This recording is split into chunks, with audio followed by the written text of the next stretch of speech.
To call to order the school committee meeting for Monday, March 2nd, 2026. If we could rise for the Pledge of Allegiance. Pledge allegiance to the flag of the United States of America and to the republic for which it stands, one nation, under God, indivisible, with liberty and justice for all.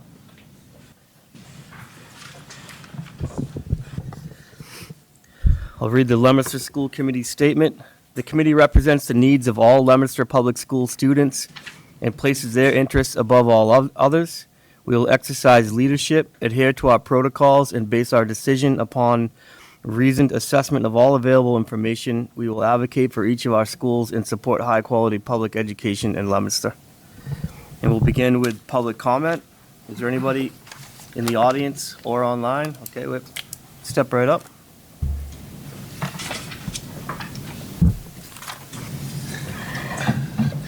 My name is Bob Greska. I live right here in Leominster, just across the street here.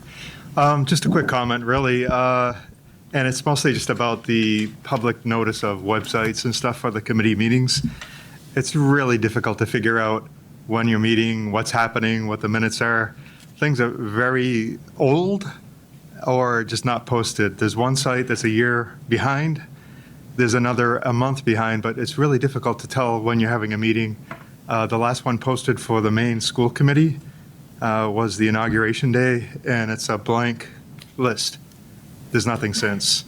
That's the most up-to-date one, by the way. That's all I wanted to say. Thank you. Thank you. Thank you. Who Anyone manages else? that? Oh, and we'll talk about it after. We can Anyone talk about else in the audience who'd like to make public comment? Anyone online? One last time, in person or online, public comment? Okay. Move on to Superintendent for Communications. No communications at the time. No communications. All right. Hirsch Patel, student report. All right, so we're back from February break, and in LHS, the theater company hosted the METG competitive plays on Saturday, where Leominster qualified for the semifinals and won 5 acting and stage awards. The play will be open for the public on Tuesday and Thursday at 7 p.m. Ignition's show choir won silver at the New England Show Choir Classic and won Best Vocals and Best Storyteller. The music department also hosted the annual chorus in the round event on February 11th across all schools in the district. The cheer team won the 2026 state championship with another perfect season, moving to nationals next week. The wrestling team finished 4th at the D1 States Championship with 4 athletes competing at the All-Star tournament. Girls basketball made it to the second round of playoffs before suffering a defeat on Friday. 70 students took the Seal of Biliteracy test, and the link to order a yearbook is in Dr. Romano's weekly update, so for any students that wish to do so, they can access it there. Students' course selections for next year are due tomorrow, and the art department's citywide student art exhibition opens on Thursday, March 12th. And on the CTI side, there is tutoring available in Miss Chartrand's room on Tuesdays and Thursdays after school from 2:15 to 3:30 p.m. for any student who would like to come. Next Wednesday morning, 33 CTI students will be competing in Skills USA districts against 6 other schools. Traditionally, about 10% of our students have gone on to compete in April. And finally, across both schools, Wednesday is a day off for students as it is a professional development day. And CTI has an open house for 8th graders on Saturday, March 14th from 9 a.m. to 12 a.m. So please come to check out the school and its great opportunities. Thank you. Thank you, Hirsch. Thank you, Hirsch. Superintendent's report. So the Leominster CTEI open house, as Hirsch mentioned, is Saturday from 9 to noon, but there is a snow date on Sunday, March 15th, if for any reason we have to cancel on Saturday. So I just want to mention that. Also, progress reports for middle and high school students were made available today. So I encourage families to look at those and congratulate students on their successes, and also reinforce that we're at the midpoint of third marking term and to put in their best effort for the end of the marking term. As Hirsch mentioned, we have a professional development day for all of our staff on Wednesday, so there is no school for our students. This is a great opportunity for our educators to be able to receive some valuable professional learning to support student achievement in the classroom, so we appreciate the community support for that. Kindergarten registration is now open. If your child is going to be 5 years old by August 31st, 2026, it's time to register. We have registration in person at our Family Information Center. We have translators available in our high incidence languages, and there's also online registration if that is more convenient. MCAS testing is beginning this month. It happens grades 3 through 8, and then also grade 10 at various times this month, and then also in the month of April and May, depending on the subject matter. So please check your child's calendar, school calendar, for those specific dates. And I also want to emphasize, as I always do, the importance of daily attendance. Our attendance rates have been tracking higher than the year before as far as daily attendance, and so we thank our community for supporting those efforts, and we hope that it continues throughout the rest of the school year. The more time students are in class, the better their outcomes will be, and so we thank everybody for those efforts. And that is it. All right. Thank you. One other thing, sorry. The All-City Band performance is at Lowell High Auditorium this Wednesday at 6 p.m. It's a free performance, so anybody who is interested, please come out and support our students. Thank you. We'll move on to presentations and discussions. First on the agenda is the Johnny Appleseed presentation.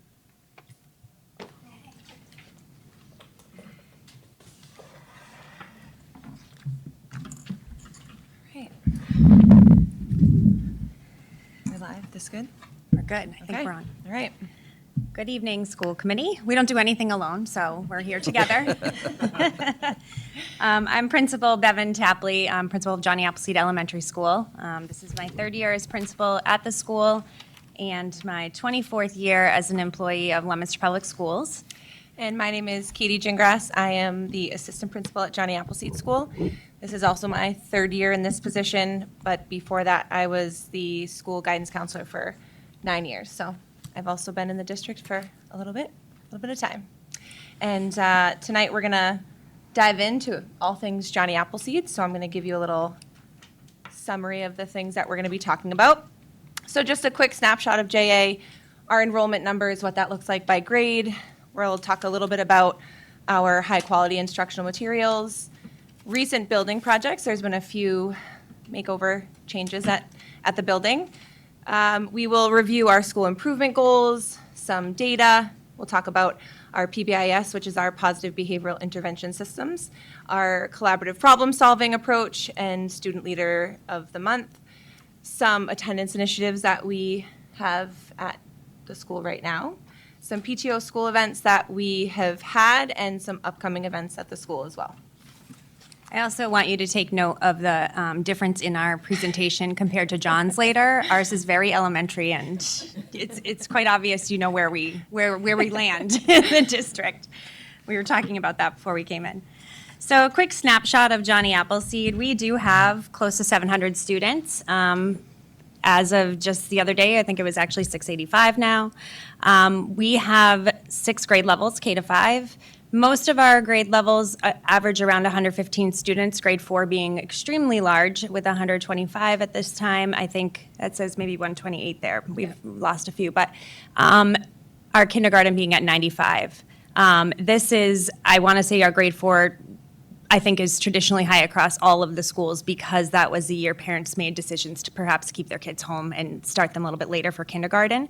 So it tends to be about a whole grade classroom size bigger. Right now, we have 23% special education students. We have 17% English learners, and we have 5% of our students on 504 education plans. We do have special programming that we'll get into a little bit later, and our student demographics span from Asian students, Black students, Latinx students, multiracial students, and white students. All right, moving right along, I think. Okay. So this is just a quick overview of our staff and our numbers and what that looks like. So on the left, you can see classroom teachers, 31. I'm not going to read through every single one of them, but we have lots and lots of staff at Johnny Appleseed, and we are very thankful for each and every one of them.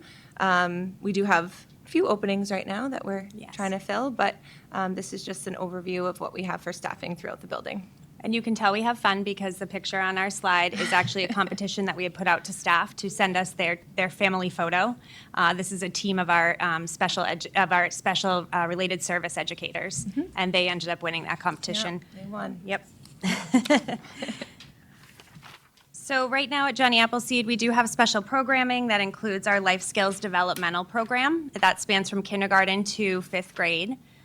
Those are students with cognitive disabilities. They are the heart and soul of our school. Probably the best thing that's happened to me as an educator is working with all of them, but it's really just a special, unique demographic to have in our school. We love it. We also have ABA sub-separate classroom, which is spanning from kindergarten, 1st and 2nd grade, and we have ABA inclusion as well. All right, and just a quick overview of some high-quality instructional materials that we use at Johnny Appleseed. For our ELA curriculum, we have Wonders and Foundations. For math, we have Illustrative Math, and for science, we have Mystery Science. There you go. Yeah, this was the fun part of the summer. We did some really great, we had some really great building projects that were going on. We did redo all of the lockers downstairs. That was an exciting project. They were lockers that were full-size. We have brought them down to half-size lockers, uppers and lowers, but they're wider so the kids can fit their giant backpacks in there, which is nice, and their coats.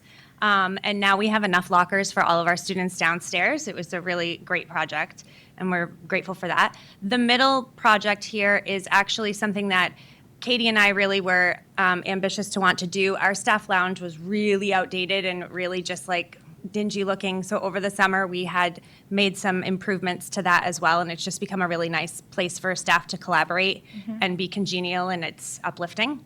And lastly, we have some new paint. So new paint cleans a lot of things up. Yep. So when you walk down the hallways, we have a nice neutral color, and it looking good. School is looking really, really nice. All right, I'm going to get into, oh no, wait, nope, this is me. You, yep. I'm going to get into a little bit of our current school improvement goals that we're working on right now. These are spanning from 2025 to 27. These goals were written with my school council, which includes 2 parents at this time and 2 teachers. We're still looking for a community member. I have been reaching out left and right, so if anybody would like to join our school council, we would love to have you. My emails are not getting another person, and so, but it would be great to have that input. So one of our academic goals is during the 25-27 school year, we will implement purposeful student engagement and structured student collaboration in all classrooms through the consistent use of the high-quality instructional material resources that you saw in ELA and math, resulting in improved student achievement and increased evidence of student discourse, ownership of their learning, and academic growth across the school.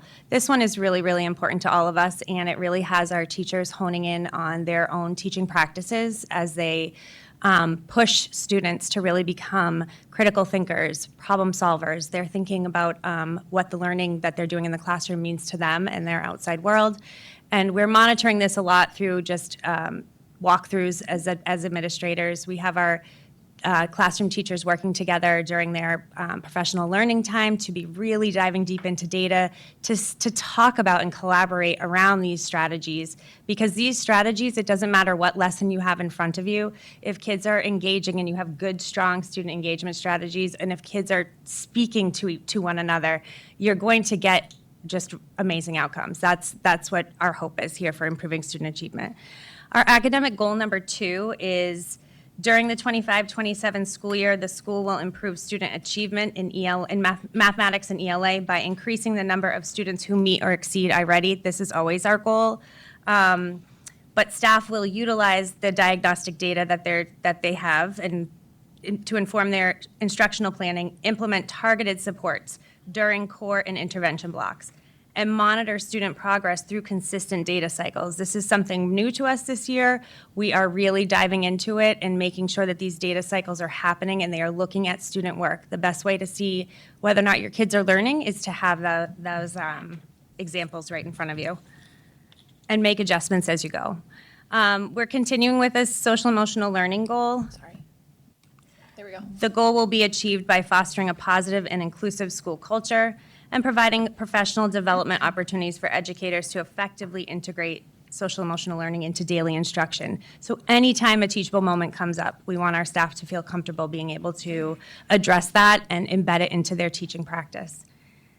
Last goal is our family community goal. This one I'm excited about because I have the parents that are on my school council are new to the school council and came with some really great ideas of how we can achieve this. But during the 25-27 school years, the school will increase meaningful family and community engagement by 25%, so they would like to really start measuring this, as measured by participation data collected in 26 and tracked annually thereafter. Increased engagement will support improved student academic achievement, social emotional development, and a stronger sense of belonging and community for all our learners. This goal intentionally leverages families, community partners, and diverse community members to enrich student learning experiences, broaden students' understanding of future possibilities, and support identity development, particularly in a context where staff diversity is limited, which it is at Johnny Appleseed. And I do feel that the more we encourage our families to become a part of our team, that's going to improve student outcomes as well. I'm going to jump into some data, and I'm sorry there's a lot of numbers and percents on here, but the highlighted ones is what I really want to talk about. Our 4th and 5th grade across grade levels is matching or coming in above the state when we talk about students who are meeting or exceeding expectations in ELA, math, and science. When we got back our accountability data, I also wanted to highlight that we met. So for growth of students, we met on most of our targets, and then a few of our targets were actually exceeding the target. Our L language proficiency, our L staff worked so hard with our students, our English learners, and they met all of their targets, but most importantly, they exceeded all but one target, which was exciting. And then our winter data is going in a direction we like. This is good. In the beginning of the school year, our students took the ELA iReady tests, and we now have 56% of our students at or above grade level as a school in ELA, and we have 42% of our students at or above grade level in math at this time, which is a 20% increase from the beginning of the school year, which we would expect because kids are coming in and they are not quite on that grade level. They're starting a grade level behind, but it's just exciting to see the growth happening. Great, it's my turn. Here we go. All right, so this slide is all about PBIS at JA, which is the system that we use as a school to increase and encourage positive behavior. So we have our APPLES code, which is acceptance, persistence, patience, leadership, excellence, and safety. And all of our students they jump right into this in the beginning of the year. We have our APPLES tickets, which are things that we use to motivate students. If we see them showing patience, good job, Mrs. Tapley, here's a Apple ticket for patience, and it goes into a bin, and their name could get selected for a special prize or a different earned category. They could sit in the back of the cafeteria. They could do morning announcements. They They could love VIP lunch with us. Oh, that's fun. we have VIP lunch where we have, lights and music that they can, just sit and chill in our office. So we try to encourage students to have that positive behavior throughout the building. It's been around for a long time, and I think it's been pretty effective.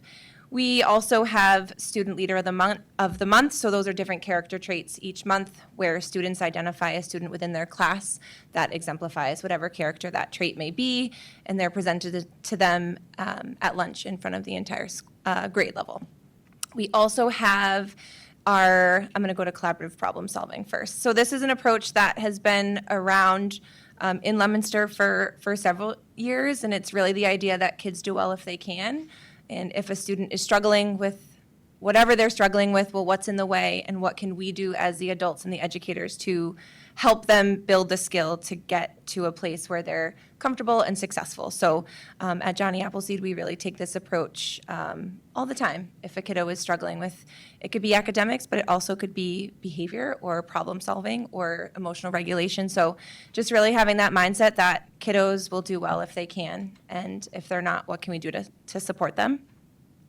And then the last bit on here is our 5th grade peer leadership team, which we turn to quite a bit at Johnny Appleseed. This is a group of students that at the end of 4th grade, teacher input and input from Bevan and myself, we create a small group of students that are just leaders throughout the building. They help at recess, especially at 1st grade. They go outside and they kind of model how to play games, and they help them problem solve. So we've taken a lot of pride in this leadership team.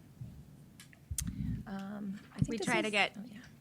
We try to get that leadership team out into the community too. They've gone up to, I don't remember the name of that. It used to be Leominster Crossing, and now I can't remember the new name for it up the road, but they love to go, the nursing home up the road. And they did some activities around the holidays with them, and it's just a great community outreach there. Yeah. Okay, this is also me. So we have done a lot of work with attendance initiatives at Johnny Appleseed, and like the superintendent had mentioned, our numbers are trending up compared to last year, which is what we want to see. So each week, Mrs. Tapley sends out a weekly message to all families communicating lots of different things going on, but an attendance bulletin is in there each day, each week. I just ran the report from February, and there was over 300 kids who had perfect attendance for February. So it was a short month, but it's great to see. And then from that number, we spin another wheel, and we get 20 just random students who are selected for perfect attendance that month. And then they get to spin like an actual wheel, and they can earn posters, prizes, VIP lunch with one of us. Some kids choose not to, and that's okay too. Some kids I'd like to spin the wheel again. They don't they're like like, no. So, and that's okay. So we try to incentivize kids coming to school. And so it's been fun for us. We send chronic absenteeism letters. I've sent 2 rounds, so kind of at the end of each term, just outlining the data. This is where they're at. This is the percentage of the school year that they've missed. And here are some things that we can do to help. So it's really a partnership. It's not an aha gotcha. It's a, what can we do to get your kiddo to school more? Grade levels, I know grade 4 has an actual traveling wolf that moves throughout the building. The classroom with the highest attendance gets to hang with the wolf for the month, which has been pretty exciting. 2nd grade also has an incentive by the grade. And that last picture is just me and some little friends spinning the wheel. And it's a lot of fun. We make it a big deal, and they get really excited about it. So. All right, so this school year, we've had many events, and it's so funny because I had another administrator look over this, and it was like, you've got to cut some of these down. Because we do a lot of things at Johnny Appleseed, but so far this year, we have hosted a lot of different great things. Firefighter Rob comes in with our kids. Grade 1 went to Shoalham Farms in the fall. Grade 3 goes to see the Nutcracker. Grade 5 went to the Botanical Gardens. We did National Walk to School Day. We've been bringing back, which we are so excited about, Johnny Appleseed Literacy and Math Nights across different grade levels. That's been a really great success. We've had Theater at the Mount come to our school. We always will do our school-wide read-aloud fair. That's in the fall as well. The Nashua River Watershed comes and does their classroom visits at Johnny Appleseed. We do, JA nights at launch, at kind of the Railers, like all different places, the movies. And then we just this past month did something we teamed up with the American Heart Association and did a Healthy Heart Initiative. We get Chartwells to come in and do classroom visits around nutrition education for our students. And some of the pictures are really, really great. I don't know if you caught Katie on the news right after Christmas, but she was on the roof as the as the Grinch greeting the students as they came in. She was safe, Mr. Mamoni. She was safe. But we have a lot of fun. We're very proud of our chorus that we have in our band. There's too many things to really highlight here, but there is a really great school community. And we do have upcoming events. Okay, here we go. What just happened? Matt, am I good? That's okay. I've got him right here. All right. So our upcoming PTO events, we have one that's very special to us. It is a dedication of musical instrument donation in honor of Lynn Pierce. And Bevan has a handout inviting all of you to that if you would like to come. We're doing two performances. We're doing a performance during the day with our students just to introduce all the African drums that were donated by Lynn's husband and daughter to Johnny Appleseed. So we're very, very excited about that.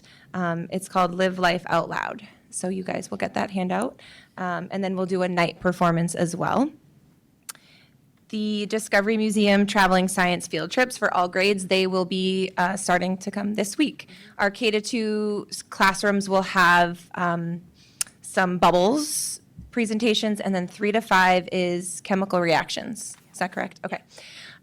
We have our 2nd and 3rd grade fitness night coming up, which is a lot of fun. K and 1st grade bingo night. We will have our 5th grade dance in May. That's been something, a lot of fun that we've kind of brought back for our 5th graders, just to give them a little taste of what a dance is like. We have our Memorial Day show put on by our 2nd graders. We have field day, which is a lot of fun, and our 5th graders will have their barbecue and move up celebration also in May. So lots of upcoming things. Yep, and there's lots more than what's listed there too, but those are some of the bigger ones. And that's it for our Johnny Appleseed presentation. Thank you. Thank you. Any questions? Can I? I'm really happy with your presentation. I like that snapshot. I wrote down something here, pushing to learn when you're doing school improvement goals. Do you get any resistance from the pushing to learn? No, we smile at them and we really, really try to encourage, and no, we don't. I mean, our students are great. There's a lot of supportive staff at our school, so when we push kids to learn and we're pushing them into out of their comfort zone at times, they have very good role models. Katie and I are often pushing ourselves out of our comfort zone, and so when we are in class, and we're present a lot, we believe in them. I think they know we believe in them. We do have a philosophy at our school that we believe all students can learn, and this is part of our mission at JA, is to make sure that students feel every single day that despite what success looks like for you, you're going to have success. And we also say to them, there's a goal for everybody. Doesn't always take the same route to get there. It doesn't always have to be the same thing, but at the end of the day, we're going to help you reach your outcomes. And I do think that that's a message that's communicated daily in classrooms. So we really don't get pushback. And it's also maybe an elementary thing. They're pretty excited to be at school. Mm-hmm. Thank you. Good. What do you think's going on with 3rd grade? I knew you were going to ask that. It's a great question. And it's the question we're still trying to dive into, trying to understand. Katie and I, 3rd grade traditionally is very, very great. We have great outcomes in 3rd grade. This is a real outlier year for us there. So as much as we can be present in 3rd grade classrooms, supporting, we built, the two of us together built the classrooms. It's a tough group of students in a lot of different ways. They're very I'm trying to think of the right wording, excited, and there's a lot of personalities in a lot of great ways. I'm not sure that we did the best job last year with some of the classroom makeups. And so this year we sat down and really discussed each kid, single-handedly put them into their 4th grade classrooms. It's a huge group of kids too. Again, I can't really pinpoint where we didn't do so hot on our writing. That's something that we've been really pushing to work on this year. We've given the teachers the tools. They have the high quality instructional material. We are really pushing strong collaborative teaching practices where kids are taking ownership of their learning. If I walk into a classroom, I want them to be able to tell me how they know how to do something in class. How are you doing that and how do you know? Tell me. Can you tell your friend? Can your friend tell you what they're doing, and then can you share what each other did? There's a lot more student discourse going on this year that we're really pushing for. But we are monitoring things closely, hoping for the best. At the end of the day, you feel like you've put in the work and you cross your fingers and see how they do. And, I was as surprised as you are looking at that. I really was when those scores had come in, because that's not typical for that group of students, and that group of 3rd grade typically does very well. Yeah, it Yeah. seems like it's such an outlier. It's when such an your outlier, yeah. Grade is doing so well. When Yep. You say classroom makeup, you mean like putting the wrong kids together? in Yeah, class, or like a mishmash, exactly, essentially. Like at one point, we had looked at one class and we were like, wow, these kids spend a lot of time together. They were coming in on the same bus, a lot of them going to the Boys and Girls Club. They were more like brothers and sisters, constantly, more of like a classroom management thing. It seemed to be like there were a lot of feather ruffling. We had to definitely go in and have that conversation of, these two are too good of friends. We're gonna do a little, and that's Katie and I know the kids really well. We did this with, the 2 of us, and then we sat down with our school psychologists, we sat down with our guidance counselors, and really had some deep conversations about how to do it. And this year, I can tell you our discipline reports have gone way down with this particular class. We walk into classes, students are engaged. We're seeing fewer incidents of, just off-task behaviors. And so I'm hoping that that's a lesson that we learned, that we need to kind of be more strategic in that, not just looking at names and, saying, okay, this, and we're new at this, we're getting into it, but that particular class is a very challenging class to divide up. And this year I'm feeling like very good about it, so we shall see. And I don't know that that's the answer to why things went the way they went, but hopefully we get some good outcomes this year. Great. Yeah, a lot of great data otherwise. So, Yeah, thank you. Yeah. Thanks. Thank you. Anybody else? Good. Thank you very much. Thank you. Next up, we have Leominster Center of Excellence. For Excellence.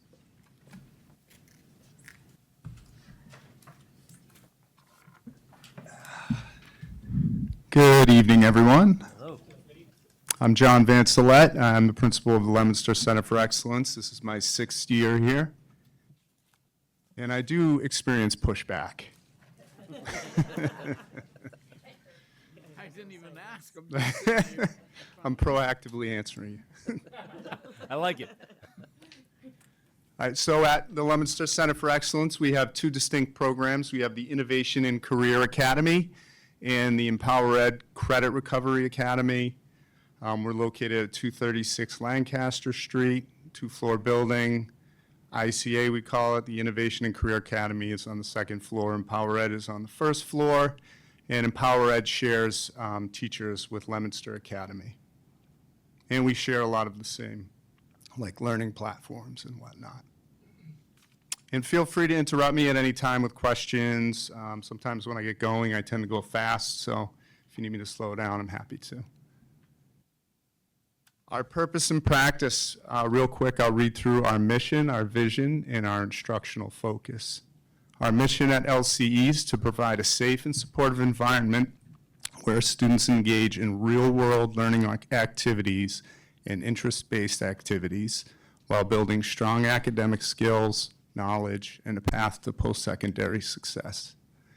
Our vision is that Leominster Center for Excellence fosters a culture of curiosity and exploration by guiding students to discover their interests and to develop skills that prepare them for diverse future pathways. And finally, at LCE, our instructional focus is on engaging students in personalized, rigorous, and meaningful learning experiences. It's a little different between the two programs. So at ICA, we emphasize project-based learning connected to the student internships and real-world opportunities, while Empower Ed emphasizes flexible, individualized credit recovery and blended learning. Both programs ensure students demonstrate growth and competency through portfolios, projects, and course completion.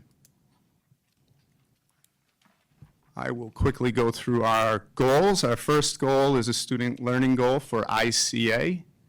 That goal is to provide students with diverse, personalized learning opportunities to achieve meaningful and rigorous academic outcomes through real-world and project-based learning. And you can see some of the evidence up there on the screen. All of our students develop comprehensive portfolios that are examples of their best work over the year. We use collaborative assessment with common rubrics in order to assess those portfolios. All students create interdisciplinary projects that demonstrate grade level competency in all of the different domains meaning the subjects. All students participate in sustained internship experiences and have individualized learning plans that they create with their advisors and also their families, and sometimes mentors will help with those, and those are updated 3 times a year. And then all seniors have a robust 5-year post-secondary plan. School improvement goal number 2 is catered toward Empower Ed, the credit recovery program, and that's to provide students with personalized learning experiences that enable them to identify and achieve their academic goals. I find that these students often come to us without real clear academic goals, like, what do you want to do? And I'm not sure. Well, you're 17, 18 years old, so let's figure it out. Evidence of this is that all students collaborate with their teachers and staff to develop their own personalized pathway, and that can involve coursework that's online as well as in person, internships, work studies. We try to be really creative with them to meet their needs. We've expanded our course offerings to meet the different needs and interests of our students. The student progress is consistently monitored on a daily basis, really. We can look at the data on a daily basis and see how a student is doing. And we set daily goals and weekly goals with each student and keep track of how they're progressing. And then in both programs, all seniors have that 5-year post-secondary plan. Our next goal is a social emotional goal, and that's helping students to develop a sense of belonging and confidence to set and achieve goals. Many of our students come to our program because they haven't felt part of a community at school, and we work really hard to give them that experience. Some evidence of that is that we have multiple community building events and activities every month, every week really. Consistent opportunities for incentive-based events and activities, monthly and trimester award ceremonies, and then at least weekly, our staff is communicating with students and their families.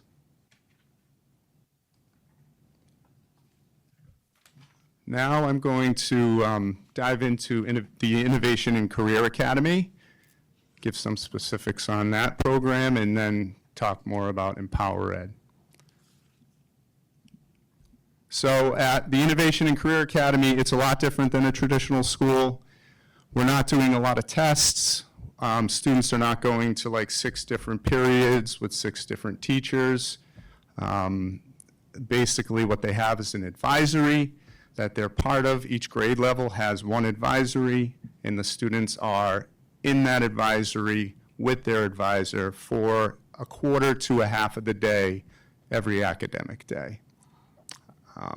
They also do projects, like I mentioned before, instead of having a lot of, content and note-taking and taking tests in order to assess their learning. It's more project and interest-based learning. and they're guided to create these projects by their advisors and their other teachers and staff. And all of our students do internships. They're required to find an internship and to attend that internship twice a week, and I'll talk more about that in a minute. Something I didn't put in here, which I probably should have, is that they also do exhibitions at the end of each trimester. So 3 times a year, the students put on an exhibition where every student will present what they've learned throughout the trimester in front of their advisors. We have their families come in, mentors, and whoever else might want to join in. So those are really fun, and they're starting up this week, actually. Our projects. So every student is constantly working on a project. There are different types, but I won't get into that. They are all multidisciplinary. They are all designed to have some sort of impact that helps the community and revolves around the students' interests. Ideally, they are also directly related to the student internships. We have our different domains, which are communications, quantitative reasoning, empirical reasoning, and social reasoning. And those are, related to the main core subjects, math, English, science, and history.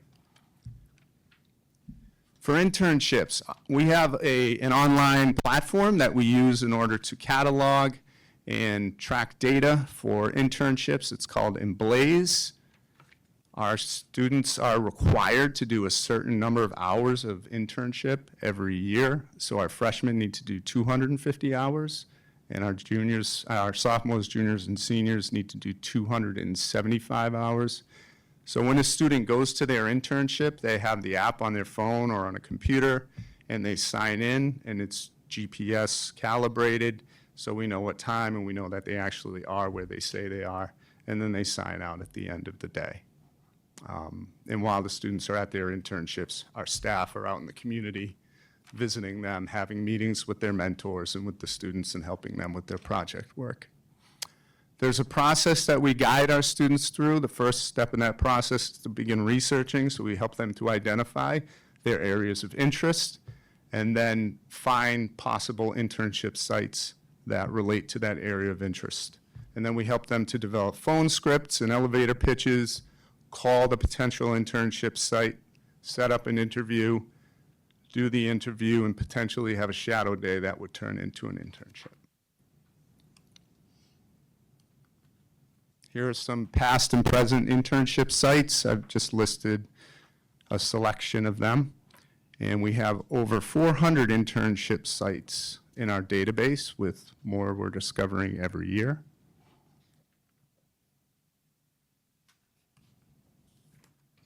Here are some examples of our students at their internship sites. In the upper left, you see Arabella is a senior, and then Casey is a junior. They're at the Leominster Public Library. Arabella is actually going to college for library sciences and was offered a job at the library that she'll be starting after graduation. Sage is at an alpaca farm, which she's been at for 3 years now, and she absolutely loves it, and they love her too. George is in an automotive shop. We have Chris down there and an auto detailer. And then Sophia is at a doggy daycare, which many people are jealous of that one right there. As of February 25th, when I was making this slide presentation, more than 85% of our ICA students were actively engaged in internships. And here's some examples of what they said. I won't read it out loud, but feel free to read it at your leisure. Needless to say, the kids love it, and they're very positive about it. And they pretty much like coming to school every day, but Tuesdays and Fridays are internship days. They're especially psyched to be coming to school.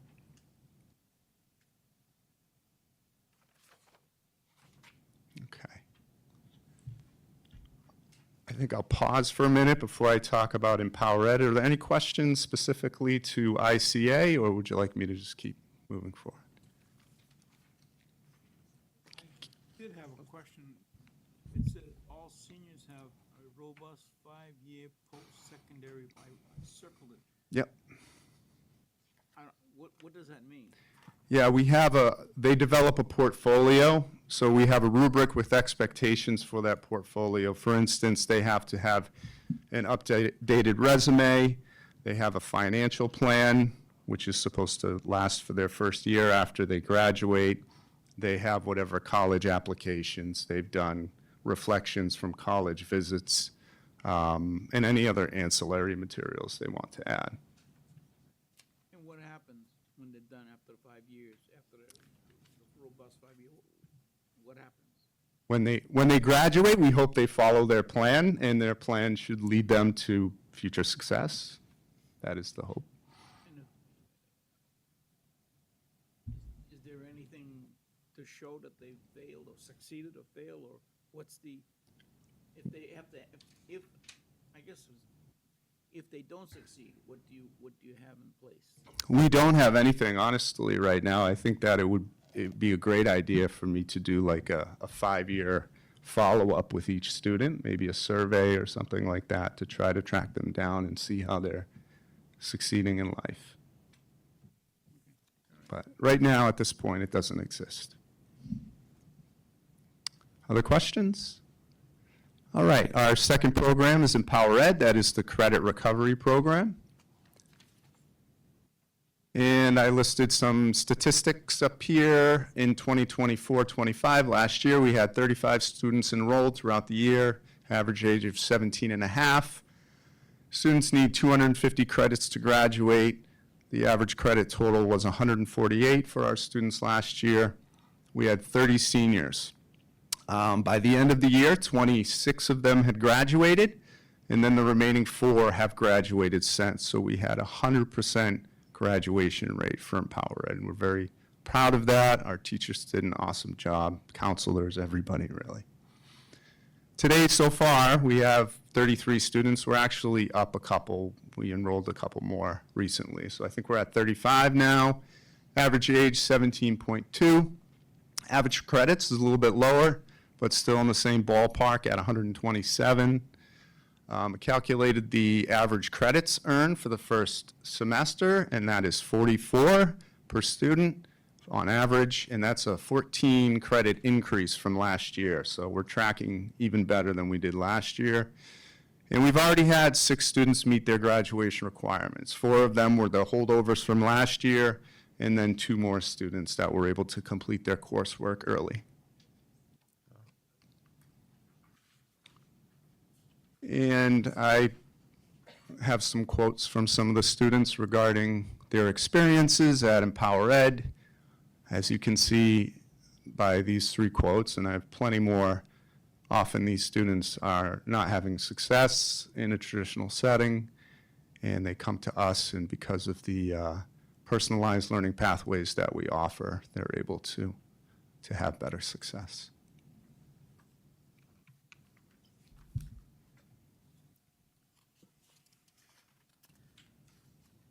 Are there any questions?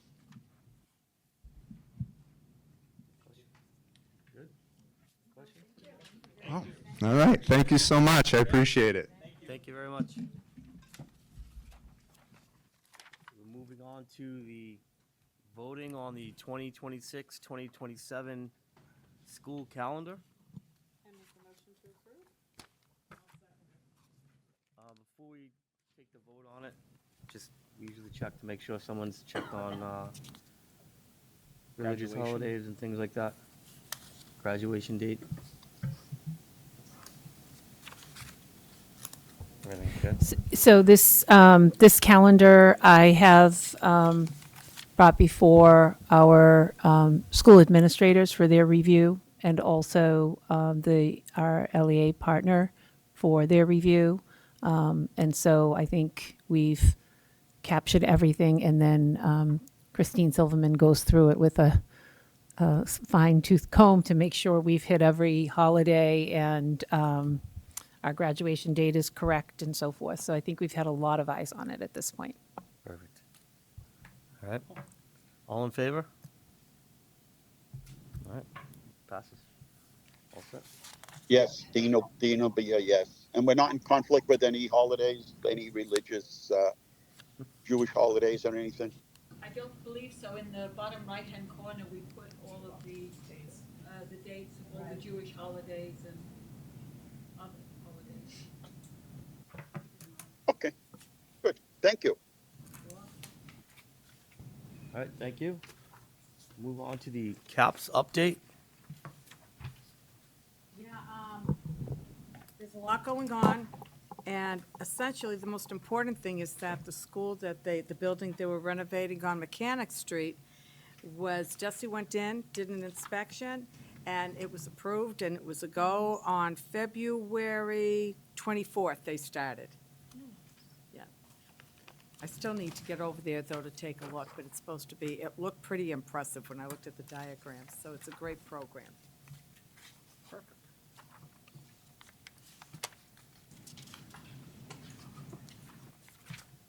Anything else? No, that's it. Finances also look good. Their, actually, their enrollment has gone up slightly. All the information is there. So, good things happening. Perfect. Thank you. You're welcome. Move on to the approval of the minutes. They don't have a chance to read the minutes. Can I make a motion to approve? Eileen motions. Sec- Greg to the Second by Dean. Second by Let him have it. Dean. All in favor? Aye. Aye, perfect. Unanimous acceptance of the minutes. Subcommittee reports. Do we have a policy committee?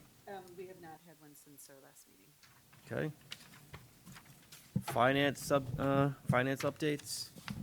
Yeah, I apologize for missing it tonight. I can read off the warrants unless somebody that was there wants to do it. We saved it for you. All right, cool. All right, so warrants from the general fund. We got warrant number 29, $667,062.23. Warrant 30, $3,308,006.63. Warrant 31, $284,149.70. Warrant 32, $2,871,142.86. Warrant 33, $433,334.40. Warrant 34, $3,326,964.17. Grants and revolving. Warrant 29, $107,074.77. Warrant 30, $815,094.21. Warrant 31, $63,260.73. Warrant 32, $358,784.65. Warrant 33, $142,992.31. And warrant 34, $705,414.83. We vote on that first, and then we do the transfers, right? Sure. Yeah. All right. Motion to accept. I'll take them. I'll make a motion to accept them. The grants and the revolving. Available second. All in favor? Dean? Transfers. Yes. Perfect. Transfers? All right, so we have two transfers. One is an informational one, and one requires a vote. So the first, I'll read the second one first, since it's informational. We have some background on the first one if you need it. Okay. I'll read the first one then. We're requesting the following transfer from the general fund salaries to the general fund expenses totaling $800,000, as stated in Table 1. Did you want to add context to that? Sure, yeah, so there's, the general fund would cover expenses for things that came in a little bit higher, like heating and building expenses. The utility services came in at about 14% higher than expected. So this is the reason to transfer some of that money to cover those expenses. That makes sense. Okay. So we'll take a vote on that. Sure. What's that? Yep. Second it. You want to make a motion on You're it? gonna make a motion. I'll make a motion that we Do that. that we do this, Transfer? the vote on it positive. Perfect. Transfer. Motion is made by Ronnie. I'll second it. Jen will second it. All in favor of the transfer? Aye. Unanimous. The second transfer is informational. This is requesting the following transfer within the general fund expenses between DESI codes totaling $925,000 as stated in Table 2. All right. That's it for any other finance updates. We did speak about the upcoming budget process. We're collecting our questions and focus ideas that we want to present to Melanie to include in future meetings. So if there's anything you want to see, let us know. We also discussed School Committee 101, Finance 101, for the benefit of our new member and everybody else. Yeah. And we talked about looking at last year's budget and providing Caleb with a hard copy of it so he could review it before this year's came out if he wanted to take a look. Thank you. All right. Okay, we'll move on to action items. We did approval of the warrants. So obsolete equipment. Looks like we have a Zamboni that maybe Jen wants to take. Jen likes Zambonis? Apparently, I guess. I'll make. Yeah. There you go. Get rid of the Zamboni. Yeah. I'll make a motion to. Okay, I'll make a motion to remove Get the rid of obsolete it? equipment, to get rid of it. get rid of the Or Zamboni. washer. Yes, I was gonna say, there's a lot behind it. Yeah. Apparently the Zamboni exploded at one point, Yes, so there's various parts included with it. yes, yes. All right, there's a motion. Anyone second? All in favor to get rid of the, Zamboni. Zamboni. okay? Aye. You did aye. Unanimous. He didn't. Acceptance of a gift. Second. Motion to accept the gift, 375. $375.69. Whose name was that? It's From Ludus Technology in Holland, Missouri. Yep. Does anybody have any background on that? Sam? To my knowledge, it is I don't know, it's not Ludus, the company that's doing the actual donations. I believe it's one of those situations in a setup where when you're ordering or you're going into a store and you can donate to specific schools if you'd like to donate when you're doing your purchase. And so Gotcha. they put it together and they send a check, I believe it's twice a year. Wow, that's really nice. It is very generous, that voice from beyond. And are we still sending out thank yous? Yes, to the absolutely. school? Good. Yep. So the check is in the amount of $375.69. Is there a motion to accept the gift? I'll make a motion. Sandy will make the motion. I'll second it. Jen will second it. All in favor? Dean? I'm a yes. Yay, unanimous. Thank you, and thank you, Melanie, for that background. No problem. Approval of the field trip. I'll make a motion to approve the field trip for both middle schools to Washington, D.C. Woohoo. Perfect. I'll second it. All right, Sandy will second the motion. Eileen made the motion. All in favor to send the middle schools to Washington, D.C.? This one just says Samoset. Does it? No, on the Other on the side. other side. You have to turn the page. Oh, they're both there. Okay. Okay, in that case, I'll vote yes. All right, unanimous. All right. Any new or old business to discuss? Anyone? I had a question about who maintains the school committee page for the meeting notes and agenda, stuff like that. Good question. What we were also wondering was looking at the school committee website or the town, city website, because they will be two different. Both. I did the same thing today, and I can confirm it wasn't on either. Okay. Well, the agendas are posted with the city clerk, they have to be like. So it is on the agenda of the city side. I thought that they would be posted on our side, but I can make sure that they're on. It's physically posted at City Hall. Yes. We have someone who reported seeing it. But I didn't see it on the. Yeah, I saw it at City Hall on Saturday for the agenda for today. I definitely know they are posted on the city agenda website because, and I post that. We can't have the meeting unless it's posted.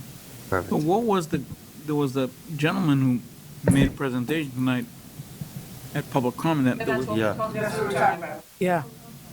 but, okay, how does that, Well, I didn't one, realize- how did it happen? I'm not blaming you. How did it happen? And how are we gonna stop that for the future?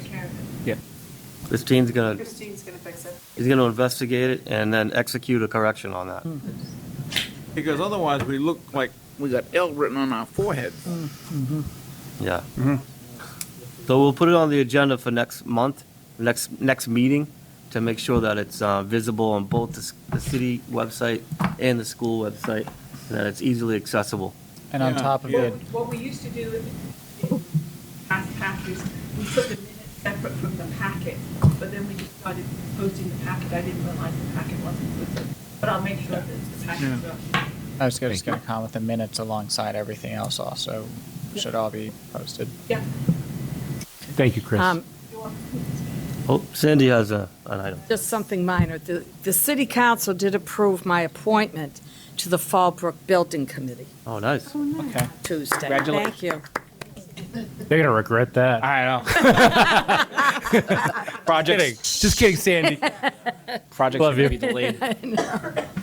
And I have one thing I think to put on the agenda based on some discussion before the meeting tonight, to take a look at traffic safety crossing guard issues on Johnny Appleseed, to maybe reach out to our city council school committee representative Brandon Robbins to see if he wants to institute any sort of traffic study to make sure that the crossing of the street at Johnny Appleseed is safe, and we're doing our best bet, putting our best foot forward to keep kids safe over there. How does they did receive the city a grant for a traffic study? Would that include that piece of it? I hope so. Yeah, Let's see where they're at with because there are that.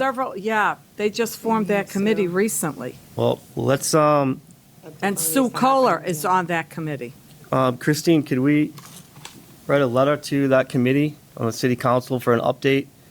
If Yeah. there's a grant and where they're at with that grant, what study has been taking place? And if not, Aladia is also, she's, going on she's a huge part of that. perfect. So- Josh, we have a traffic department and the police department. I don't know what the city council's going to do or what anybody else is going to do, but we do have a traffic department. But it sounds like they may have gotten a grant specifically for this. Yeah, well, For we'll see if traffic. that No, can be yeah. included, but there is a committee that was, Yeah. because I I think was they at already that meeting approved on Monday. the traffic All for right. that grant, though. Apparently, you guys know more than me, so I'll stand aside. All right. Anybody else have anything? A motion to adjourn? We have a motion to adjourn. I'll second it. We have a second. We can sit Meeting there is and look at each adjourned. other all night. All in favor? All in favor to adjourn? Oh, now you got. All right. Dean, Gavel, adjourn? Do your thing, and, yeah. He's a nay for adjourning.